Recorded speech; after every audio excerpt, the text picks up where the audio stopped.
In today's day and age, the conversational interfaces are a part of our everyday life. Hear from our expert the need to making conversations natural and intuitive by exploring NLP and how it is connecting humans and machines. I give it up to Raghu Kumar, founder and CEO, Yellow Messenger. Raghu, over to you.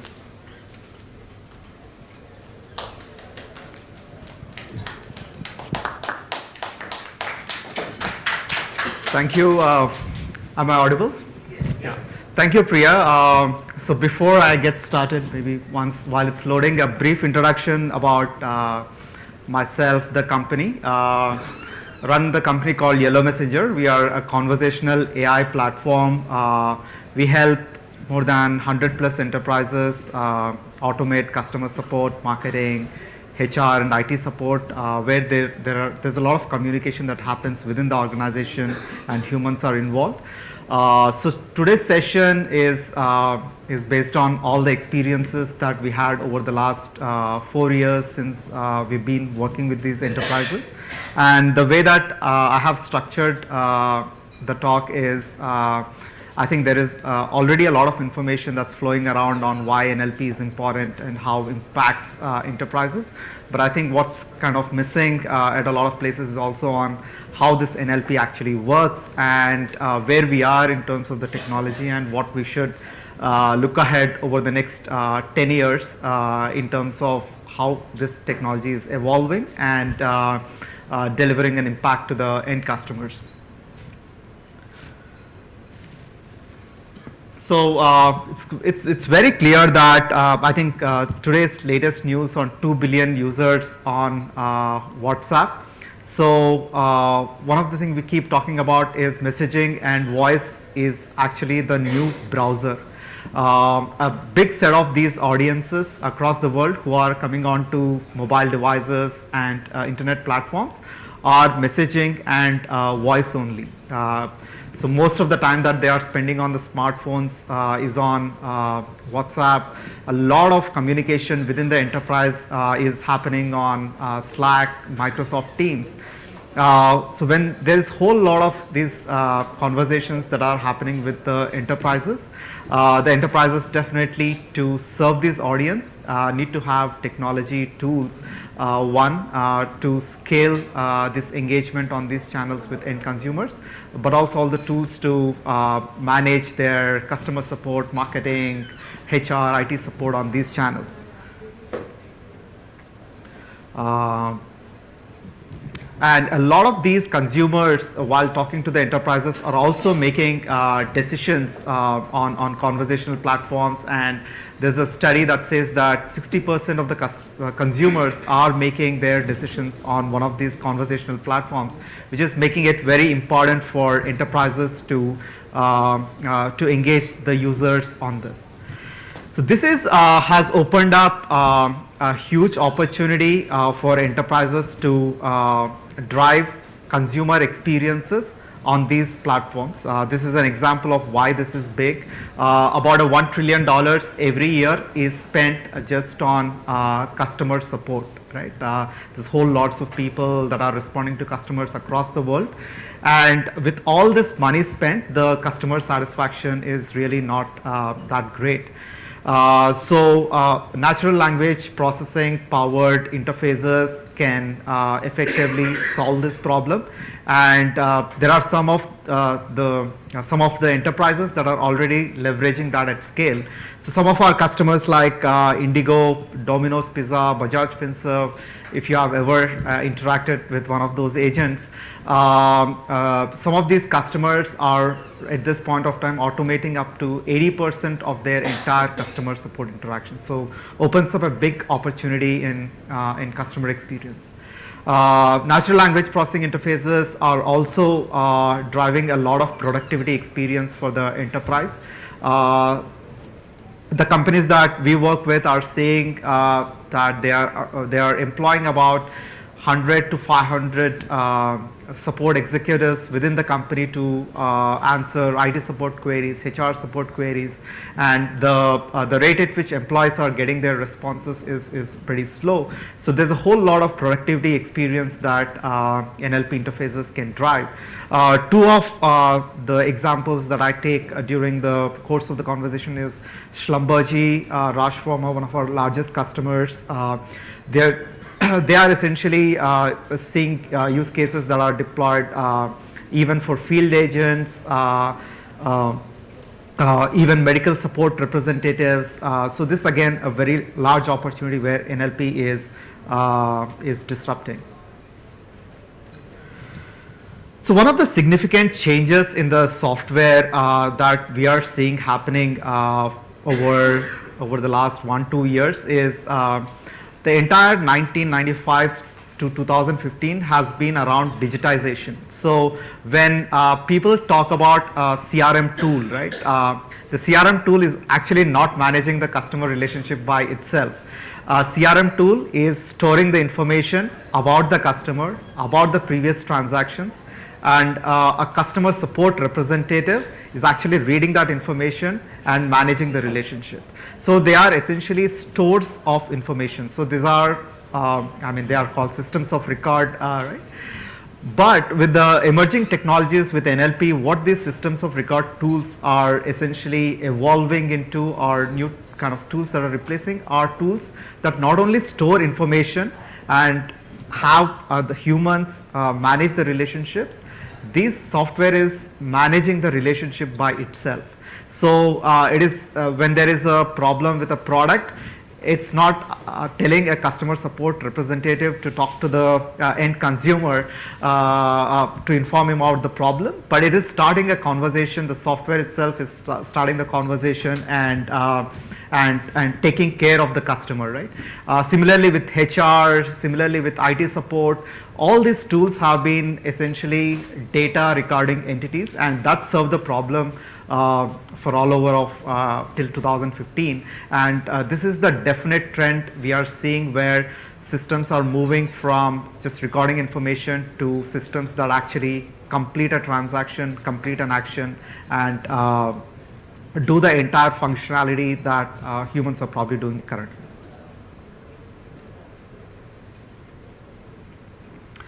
A lot of things have actually changed. So why now? Why not 10 years back, right? So if 10 years back, if a company was to develop a natural language interface, it had to start from ground zero, from defining the machine learning algorithms, defining the deep neural network algorithms. But a lot changed in the last 3-4 years with a lot of open source coming out, TensorFlow, FastText, BERT lately, right? Which is basically making the entire stack of natural language processing towards a more application layer, where you can use a lot of these open source algorithms and build NLP applications on top of it, which is driving a surge in adoption of natural language processing interfaces from the last 3 years. And the rapid and the pace at which it is changing is very, very rapid. I'm not sure how many of you used any of the conversational automated interfaces across companies, but the maturity of those platforms, you would have seen a big difference in the last 3 years, from basic state machine based digital assistants to right now highly cognitive assistants that understand complex conversations and emotions as well. So some of the things that the end goal of NLP or these cognitive systems is to be as good as human in certain aspects. They're already better than humans in a lot more aspects, right? Which is going through a whole lot of data at a single point of time. Humans are very good at analyzing short amounts of data very deeply. So they can understand tonality, they can understand emotions, they can understand sentiments, they can understand expressions. But humans come behind machines when they have to analyze large sets of data. So let's say to provide an answer back to the customer, there need to be 4 or 5 systems from which the data needs to be picked. The human has to manually go open the UI, get the data across these systems, analyze the history of the user, and come up with the right recommendation. But machines are really good in analyzing large swaths of data and getting insights from that and driving conversations. But where machines need to get close to humans is all these factors to make them as intuitive as possible. It's about understanding bias, it's on understanding sentiment, understanding emotions, and we'll come to the next steps on why this is so tough and where we are in the state of NLP technology and what is that is driving us towards the next 10 years, right? Just take this statement of they ate pizza with pineapples. This single statement can be analyzed or have 3 different kinds of meaning. One, they ate on pizza with pineapples as the toppings, right? The second is they ate a pizza with pineapples. So a pineapple could be used as a device through which they in a standard English, right? So it can, pineapple is a thing through which they ate the pizza. The third meaning that could be derived if a computer was kind of trying to analyze this is that they ate pizza with a person called pineapple, right?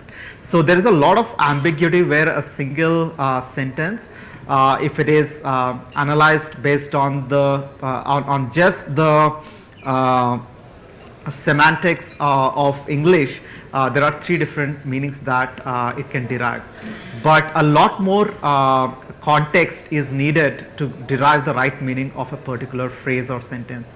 There's a context of pineapple not being a device, pineapple being a fruit. There's also a context about pineapple not being a person's name, but it could be a person's name in some countries, but in this specific context it might not be a person's name. So there's a lot of ambiguity in understanding natural language processing. There are a lot of non-standard patterns. The same pattern can mean multiple things, and complex languages and rules. And this has been the good, bad, and ugly part. So there are a lot of NLP problems that are solved currently, identifying spam, identifying parts of speech, identifying the different entities. But a lot of it right now is not solved, and that's the bad and ugly part, where you would see machines, the interactions with machines kind of fall off very quickly when they get into these domains. Typically, some of them are natural language generation has not been yet a problem that's solved at scale, where the agents can drive new sets of conversations with the users on a real-time basis, and they're right now most of the use cases, they are predefined conversations or predefined responses. There's also disambiguation, and sentiment analysis is not as deep as it is needed. But this is improving, and this is how it's improving, right? So the first set of NLP is really the compilers.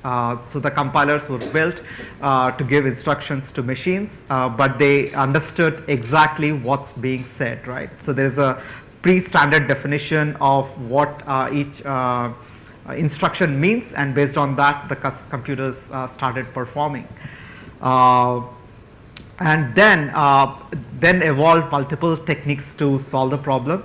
Broadly, we as a company define these as 3 different sets: state machine based, where you're using programming languages to kind of understand the meanings and define a state machine based structure to understand the conversations. I'll go in deep on what's working there, what's not working there. And the second is using machine learning. So machine learning is essentially saying that I have these set patterns which are labeled, and using those set patterns which are labeled, I'm able to predict what the meaning of a new sentence or a new utterance is. A lot of conversation interfaces that were deployed around 2015 to 2017, 18 are machine learning based, and it has very significant limitations when it comes to handling large sets of data and large set of use cases. And what we are seeing currently right now, which is state of art, is using deep learning. When I say it's deep learning, what it means is the ability of the system to understand from large sets of data and derive the feature sets and meanings based on those large set of data without humans training the utterances or the inferences. And how do those work? So the basic problem with a lot of state machines is that for natural language, the number of permutations and combinations are almost infinite. So if somebody was designing a natural language based system based on state machines, I mean the number of if else loops is just going to blow up, right? I mean, there's no way to really define in a consistent way more than one or two use cases, and a lot of the failures of chatbots around 2015 2017 have been around, they are being designed around state machines.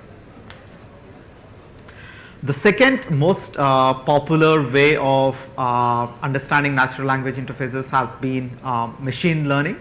Primarily regression and classification. The way it works is a sentence is parsed for the keywords, the sentence is parsed for parts of speech, identifying the verbs, nouns, identifying the relationships, and using those as feature set and assigning labels for them. So let's say I want a pizza.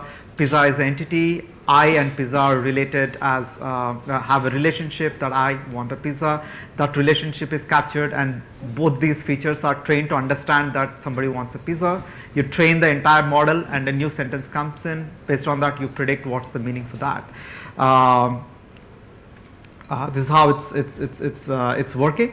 But the biggest problem that machine learning models have seen is that once the number of use cases for this cross a particular limit, 15, 20, 100, and typically enterprises or any of these cognitive systems are useful if they are able to solve a lot of problems for the end users rather than a focused specific use cases. For example, an employee will not go and ask a cognitive agent just about leave policies. If it is open, the employees would want to get all the details of the company, support, IT support, policies, etc. And a lot of these systems break once it's that limit.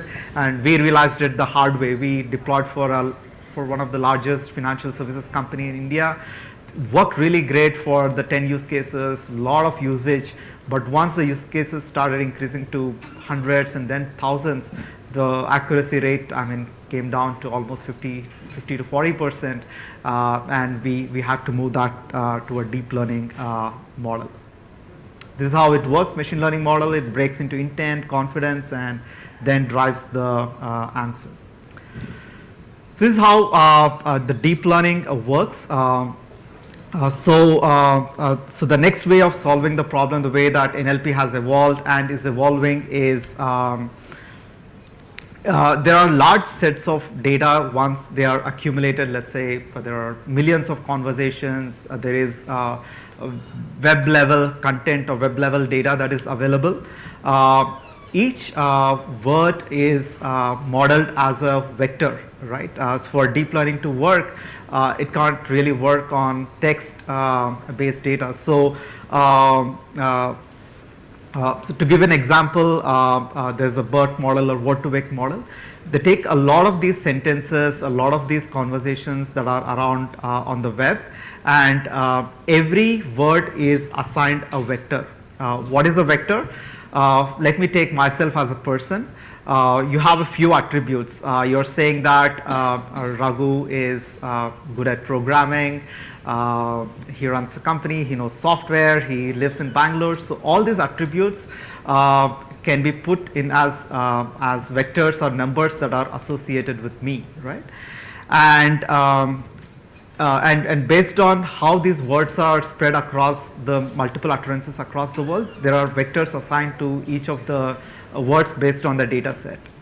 And these vectors are used to determine the sentence encoding. So these a sentence that is formed with multiple of these words creates a integrated vector for this entire phrase or sentence, and there's a label or there is an answer that's associated with it.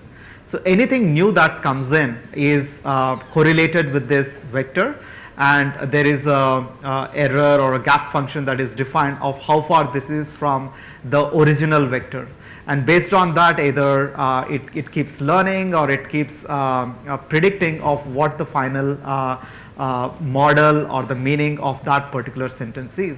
And this is essentially driving a lot of improvement in accuracy in natural language processing, because it is not only focused on a small sets of data that humans are training, but it is based on web scale data. So you could get these vectors from a Wikipedia, you could get these vectors from the content that is specific to that relevant industry, or content that is available on large data sets that can be keep accumulating as regular sentences, right? I'll not go deep into this, but once this entire data is done, there are models and vectors formed, and out of that there is something called discourse, which is important. These models can be used to determine the meaning, determine the sentiment, determine the propensity of someone to buy, and more the data that's available in this for deep learning, these different discourses can be established out of these models. So word2vec has been a pretty significant implementation of it. And here has been the pros and cons of deep learning. There are still some cons. Deep learning, these functions work with a lot of bias, and they don't give the right results if the amount of data is very meager. And one of the key problems that typically people face when they want to implement these cognitive agents is lack of domain specific data for a specific enterprise or a specific use case. And in those cases, deep learning doesn't work really well. So one of the things that people do is start off with a machine learning model, and which gives a reasonable amount of accuracy, and use that to collect data, because the agent is deployed, the chatbot or voice assistant is deployed, and you take the data collected through those interactions and run deep learning models. Very high training time compared to machine learning, and it's a fairly young field, so it's very tough to hire engineers in this domain as well. But this is an area that's driving the new frontier in NLP. I don't know how many of you heard about Google BERT. This has been the latest kid in the block in natural language processing. So BERT is pre-trained on the entire Wikipedia set. It's a pre-trained NLP model across 104 different languages. Multilingual has been a biggest impediment for natural language processing. And BERT is also a bidirectional model in the sense that the prediction for the next word or the next occurrence is based on the history of the earlier utterances or words as well. A lot of what you see on the Google Mail autocomplete would probably be built on something like BERT as well, where at each point you could make a prediction based on the past history. So this is again, we are seeing significant improvements in accuracy by using the BERT-based model, right? And with this with this evolution of NLP across from compilers to machine learning to deep learning models and using web scale data, I think the next 3 years, 5 years, 10 years is about there's a lot of focus right now in understanding part of the natural language processing, so you're understanding meanings of it. But if you see a human interaction, it is not about just understanding a meaning of a particular sentence. It's about understanding their propensity. So let's say agent is looking to sell a product. It needs to understand whether this buyer is a price sensitive buyer, whether this buyer is a quality conscious buyer. So a lot of understanding about propensity of the users, a lot of understanding about the current emotions of the users, a lot of understanding about the context of the users. So the way that these deep learning models would evolve is to create these different discourses based on that particular model. So we see that as more and more conversation data is being generated across the world, a lot of these models can be fitted to those discourses, and you would rapidly see that a lot of these systems are able to derive these multiple context propensities across these modules. And one of the significant things that is emerging is natural language generation out of it, where you take vast set of conversations and you see that in these specific scenarios, based on user reaction. To give an example, in one of the use cases, we learned that using hey versus hi for some users has actually improved conversions, and greeting them in a more informal language versus a formal language was increasing conversion. So a lot of these nuances will evolve from this data that can be only derived through deep learning and implemented back to improve the conversions or improve the conversion rates of these conversational systems, and we see that emerge over the next 3 to 5 years. So this is how the systems are evolving, right? I mean, this is already in motion, and the results are just through the roof, even with the existing technology. Sales used to be about the salesperson seeing a lot of content about the user, analyzing and making a right offer. Right now, it is the assistants that are directly conversing and actually converting into sales. We're seeing one of the largest financial services customer, they increase their sales by about like $10 million every month just using automation, which wouldn't have been possible with humans. And NLP driven conversations are also changing marketing. I don't know how many of you have seen clicking ads and you end up on a WhatsApp channel. I don't know if anyone experienced that so far. So over a period of time, advertising has always been about you get a user eyeballs and you display what you want them to see. The problem with that is that the user's current intention or context is completely different. You're showing a personal loan, whereas he's looking to invest his money, right? Completely opposite. You're wasting a eyeball and you're actually paying the agency and the publisher for that specific eyeball. So what conversational advertising essentially deals is it actually interacts with the user and shows them the right content. As you can see, this is one of the ads run by Xiaomi India for their latest cell phone launch.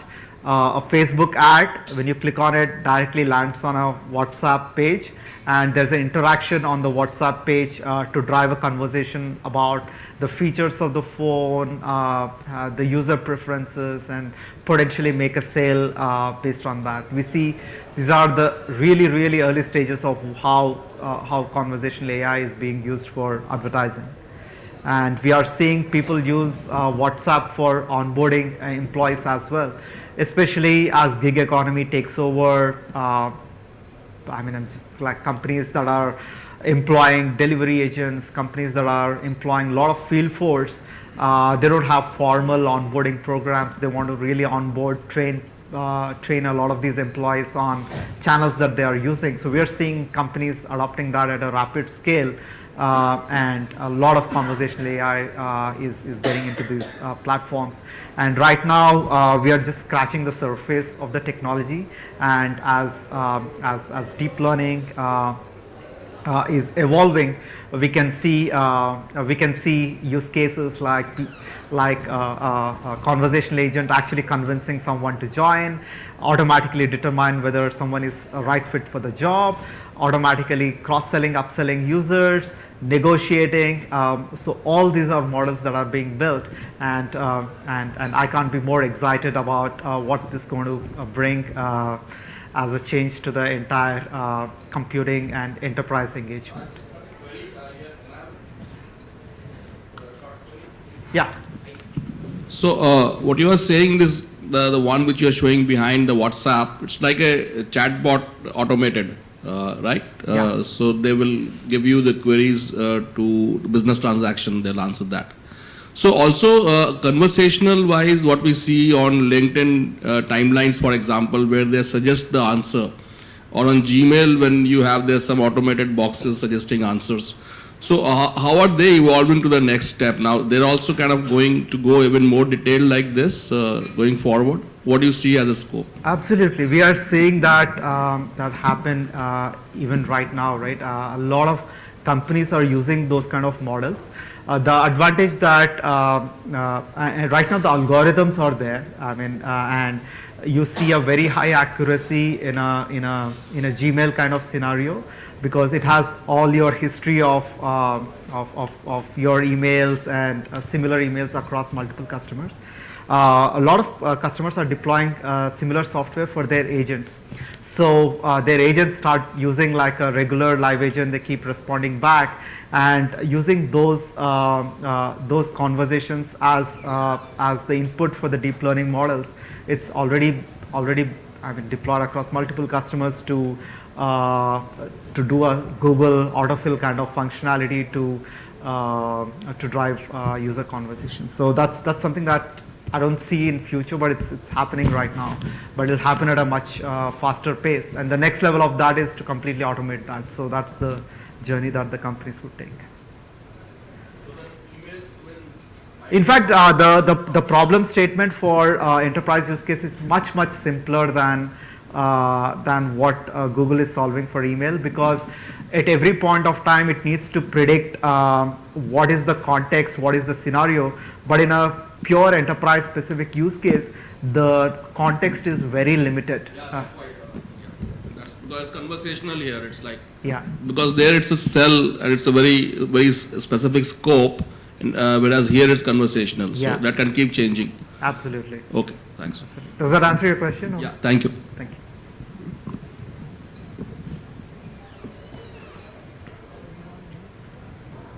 Happy to answer any questions, comments, if you have. Yeah. You said we can use several open source platforms already available for creating our own NLP programs, right? So you refer to Google's open source platform. If you look at YouTube, when your video has not loaded, it's showing a preview of it. There is a subtitle that comes in English, and that is of course driven by NLP, and that's not perfect. So when you try to adapt that to a different setting, different scenario, different accent, you tend to multiply the errors, right? So is it mature enough to adopt right now, or should companies just wait? It is mature enough to adapt, right? The reason is the mindset of the biggest difference between a rule-based, state-based machines is that you're kind of defining that this is the input and this is the output.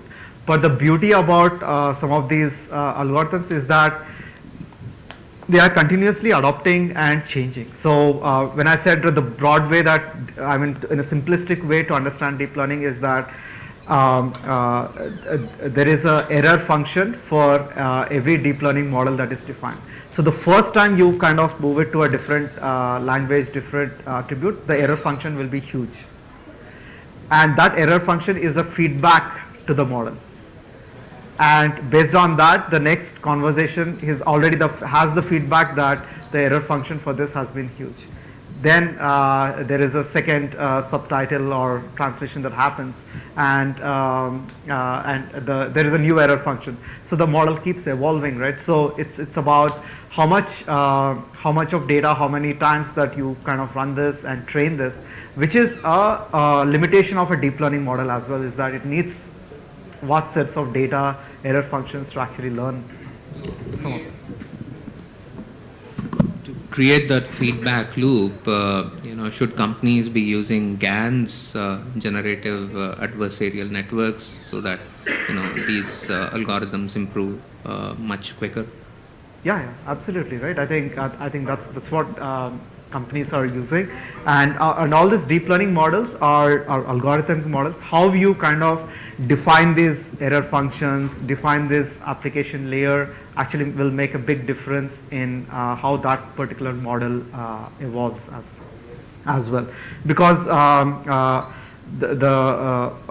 all these algorithms they can be used for multiple purposes, and for, let's say, a video translation purpose, I mean, somebody needs to write that particular model to be able to scale to that particular discourse, the end result that is needed from that specific module.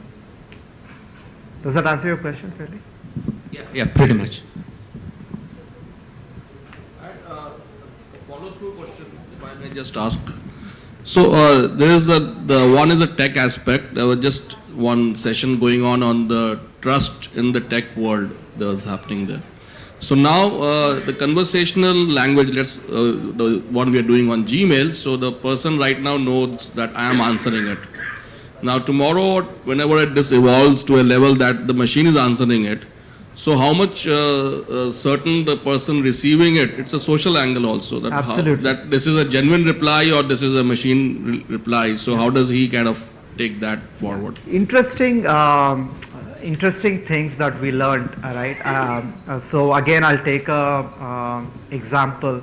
Is a financial services company. What they said is, you know what, we are providing a lot of customer support to our customers, and while they are talking, why don't we cross-sell and upsell something? They tried with their human agents, right? Human agents, आपका call हो गया, हमारा एक नया personal product है, हमारा नया home loan product है, you're interested. The end user was feeling irritated because he's obligated to answer. And one of the things is, once that was replaced with a bot or with an agent, they actually saw more conversions because the user was not irritated because he's not obliged to answer. So when you are in a human interaction, there are positives, there are negatives. The positives is you probably emotionally get hurt, but at the same time there's an obligation on the other end for every conversation that we had, which is kind of relieved on board. So there is a social angle, but there's a way of leveraging that social angle in a positive way, right? And that's all I can say. And what I can say is right now people are transacting, there are millions of dollars of transactions happening on these platforms, and I think we just see that area go through. What people are not comfortable is when they have very strong complaints on the brand, the product and stuff. That's when they want humans. Right now, the models have not evolved to do these kind of negotiations. They cannot assuage the users. So those models have not been built strongly.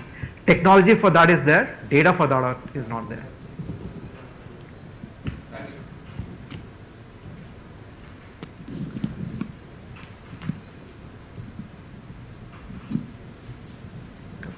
Any questions? Happy to answer. Thanks, Amit, on time. Thanks a lot for everyone, and look forward to your feedback as well. Thank you.